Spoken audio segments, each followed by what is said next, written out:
From athletic stuff like a full court pickup game, swish, to athlete-ish stuff like a half-mile stroll. Get those steps in. Head to Sierra or Sierra.com for the brands you want at the prices that let you do it all. From athletic to athlete-ish, Sierra's got it. Smart, sharp, and slightly unhinged. Late Night's Fresh Perspective. The Last Show with David Cooper. Everyone says AI will make you so much more productive at work. That is, if you haven't been laid off because of it. But what happens when that increased output really just turns into increased burnout? More is expected of you. Are we upgrading our tools, or are we downgrading our experience at the workplace with AI? We are joined by Brent Griffiths, a AI and tech reporter who has written about this recently at Business Insider. Brent, welcome to the show. Thanks for having me. So when you first heard this phrase AI fatigue being thrown around by people in, corporate environments, did it sound dramatic to you? Or did you immediately think like, oh no, that's basically everyone right now? It sounded a little dramatic. I feel like sometimes you get like those, kind of like phrases, and especially in kind of like workforce development, like quiet quitting, and you hear those, and you're like, huh, that sounds interesting. Let me dig into that more. And I feel like this was a perfect example of that. We talk about these tools in the context of general work, but also in the context of software engineering. They're supposed to free up our time to make us do deeper thinking. But what does that really mean in practice? What does it mean for like me to have the tool do all the copywriting for me? So I'm supposed to sit there and do what? That's a great question. And I feel like you've hit the nail on the head in terms of why software engineers are so frustrated. I've heard from some engineers who go running, they work out, some of them take naps. It's just kind of especially when you need this code and you can't really do something else in between, you're kind of stuck waiting. And what are the sort of productivity expectations of workplaces now that engineers and employees have these tools to help them do their job? I think it varies from place to place, but I talked to one engineer who wrote a viral essay about AI fatigue, and he talked about just how he feels like he's an assembly line because he's plugging things into Claude or whatever coding agent he's using.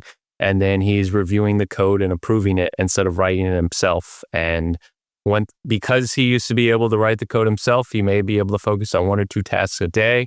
Now he's doing 5 or 6, but it's not just reviewing the code that it's outputting, it's doing other tasks. So he's being pulled in all these different directions, and he's not really getting what he wanted out of the job, which was the ability to kind of think through hard problems and really tackle them kind of one by one. That sort of sounds like to me like the crux of it. You're expected to produce more output, but your work kind of has like less meaning for you. And so you're just sitting there at your desk, just as overworked as you might have been before, but kind of pulled in 1,000 directions. Is that what people are saying, that like their work is less meaningful with these tools? Absolutely. Let's talk about like the review of the work. So when an engineer at a company produces like 5 different things instead of historically maybe 1 or 2, who's doing the review of it? Are they expected to like fully read through it? Are their peers are expected to review it? Or are they just shipping things, not really knowing what is in the code? I think it's a combination. I think in a lot of cases, it's the engineer themselves who's, putting that prompt into a coding agent and then getting that output. And then they're expected to go through and review it before they, finish the pull request. Talk to me about this paradox that can arise where AI sort of like lowers the cost of doing work, but it kind of raises the cost of coordinating it all. Exactly. And I think that's something that both the AI companies themselves and I think also the companies that are paying for these tools are really still kind of grappling with. And that, like you said, AI was supposed to make people more productive and make things more efficient. But what you've essentially added in some cases is a kind of slower bureaucracy. And also, people still have to do what they were normally doing before as well.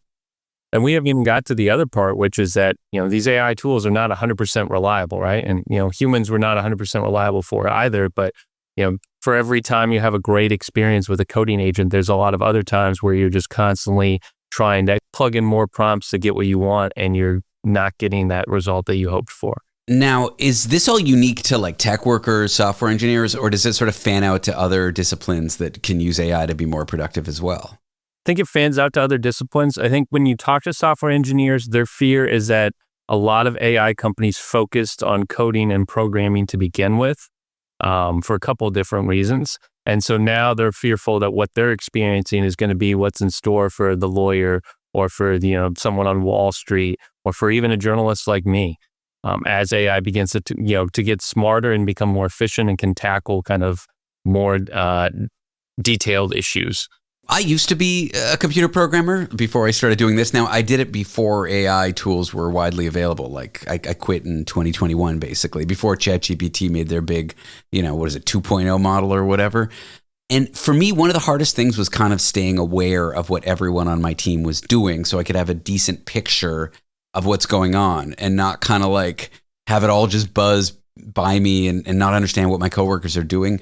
Is that another thing that's difficult that's going on? Like just staying aware of what everyone else on your team is doing because they're all so productive, so much more productive than they used to be. Absolutely. In fact, I talked to an engineer who said that really his weekends were consumed by just trying to stay up to date on things, whether it's just looking through the releases, whether it's looking through what some respected engineers or other in the fields were reviewing about what the coding tools could do. That includes, both reading things and also watching, tutorials. It's just a lot to take in. I mean, for example, there was one day where both Anthropic and OpenAI had major releases within hours of each other that were both aimed at kind of the software engineering field. So staying caught up with new technology in addition to being expected to be more productive because things are moving so fast in the industry, that just adds to the burnout. Is there a deeper question here about like the kind of meaning we want to get out of our work and why people went into engineering in the first place and what they're being expected to do now? I really think there is. What's interesting is that if you ask people in tech about that, they don't always feel like that's their problem. In fact, Joe Rogan asked Elon Musk some version of that exact same question a few months back.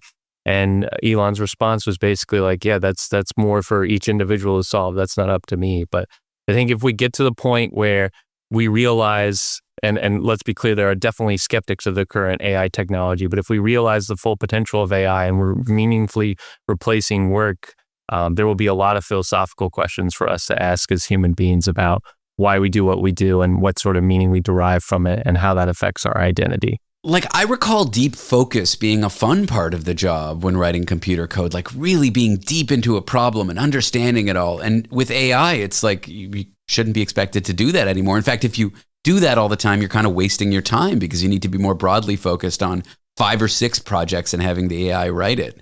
Do you think like modern engineers who come up in this time are just going to like not have deep focus as a skill and it won't even be that important? I don't know if that's necessarily the case. I think some of that will come down to how they're taught and what they learn, which is a whole nother issue because you're hearing from a lot of CS programs at top universities that, they're struggling with how do we, best appeal to our future students? What do we do? And it's no longer the case where if you go to a top CS school, you are, the king of the hill and have your choice of whatever top jobs you want at big tech firms. But I think if you look at other inventions throughout history and how it's affected human behavior, I think it makes sense to think that it could easily affect people's attention. Well, I do want to zoom out because I've sort of framed this negatively, but I do wonder, is AI fatigue just kind of a growing pain as we go through this transition period as workplaces figure out how to use these tools and like things will get better in the coming months and years? Or is it an early warning sign that we're just basically designing tools that are making us burnt out and that's going to be what the end of this all is? I think it really depends on your perspective. Certainly, as I said, there are software engineers that see it as an early warning sign. I think a lot of it also comes down to the companies and the culture they build. Like you said, some of these workers were already burned out or maybe overutilized before, and now this is just making it worse. And so a huge part of what is not often covered in the AI discourse is how are these companies going to better adapt their technology for their workforce? Well, the piece is called AI Fatigue is Real and No One Talks About It. A software engineer warns there's a mental cost to AI productivity gains. You can read that in Business Insider, where Brent Griffiths is an AI and tech reporter. Brent, I've enjoyed chatting with you. Thanks so much for your time. Thank you for having me. Monster Energy. Everybody knows White Monster Zero Ultra. That's the OG. It kicked off this whole zero sugar energy drink thing. But Ultra is a whole lineup now. You've got Strawberry Dreams, Blue Hawaiian, Sunrise, and Vice Guava. And they all bring the Monster Energy punch. So if you've been living in the white can, branch out. Ultra's got a flavor for every vibe. And every single one is zero sugar. Tap the banner to learn more.